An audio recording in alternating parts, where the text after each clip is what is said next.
taught from an early age not to judge books by their covers, but when the cover tells you that the book is a classic Hugo award-winning novel of libertarian revolution,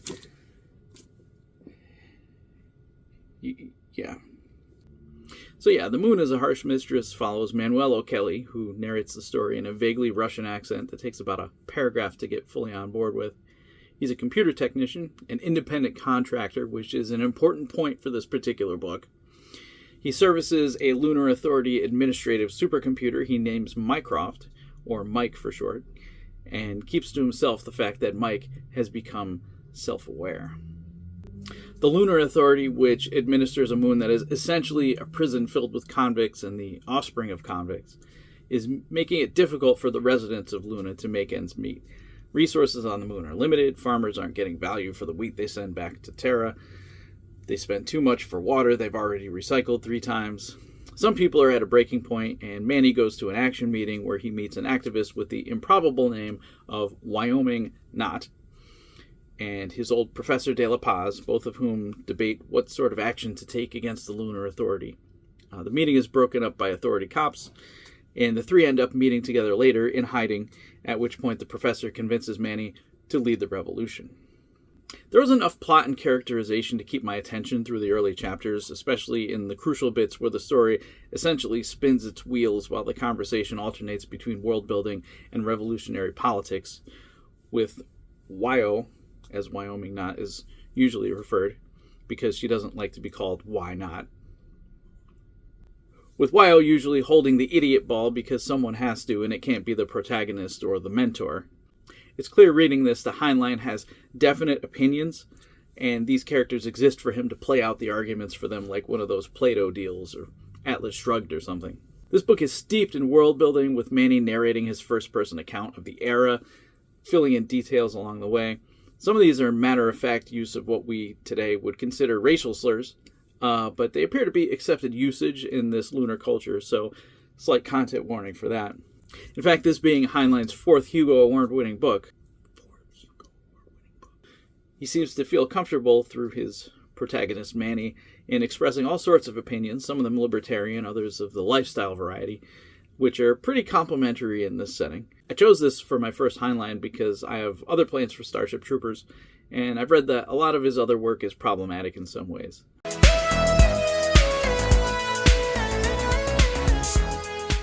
Enjoying this video, why not buy my book? Flight of the Pangolin is the story of an intrepid group of heroes who decide to exit the solar system over the objections of an isolationist faction. There's actually a lot more going on than that. There's space pirates, a giant spider for no reason, all kinds of other things.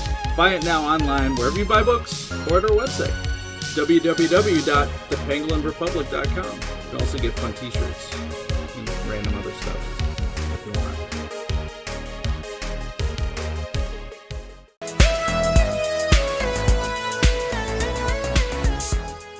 I could have started with Friday since I have the edition with the Wayland cover, and when in doubt, always go with the Wayland cover. But this one may be past its sell-by date from a social perspective. I think John Scalzi put it best about the guy. He was a product of his time, and that time is not ours. The Moon is a Harsh Mistress is about a revolution, so it's got a much wider canvas than a single character, so a lot of his weird ideas don't get a ton of time to air out. So the reader may not have enough time to really think about the ideas Heinlein puts forward.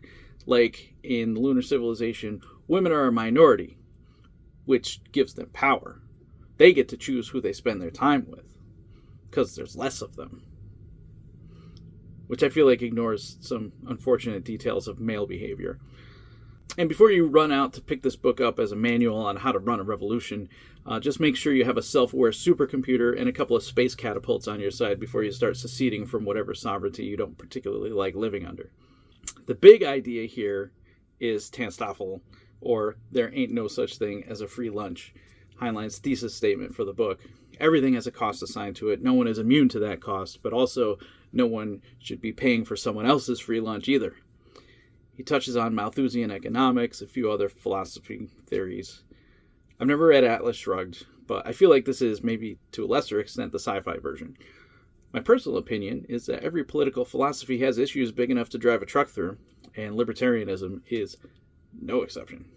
It's also how you get bears. But there's no bears on the moon, so maybe Heinlein is onto something? The answer is no. There were definitely times when I thought I might DNF this book, especially early on. But I powered through, and ultimately, I'm glad I did. The end was pretty satisfying, though it took an awful lot of wading through the world building to get there. Really on the fence about recommending this, just because I'm not sure what current audience would appreciate it. If you're into sci-fi for the pew-pew, there's not a ton of that here. Almost all of it happens in the second half of the book, and a good portion of it happens off screen, as it were. If you're into sci-fi and interested in political concepts, this might be good for you, though I think Heinlein favors world building and ideas over story, to the book's detriment. But what do I know? The thing won a Hugo. So those are my thoughts on The Moon is a Harsh Mistress. Like I said, I'll be reading Starship Troopers eventually, but not anytime soon. Should I try Friday or another book from Heinlein? Let me know in the comments. I'll see you in the next video with another book you haven't thought about in a while.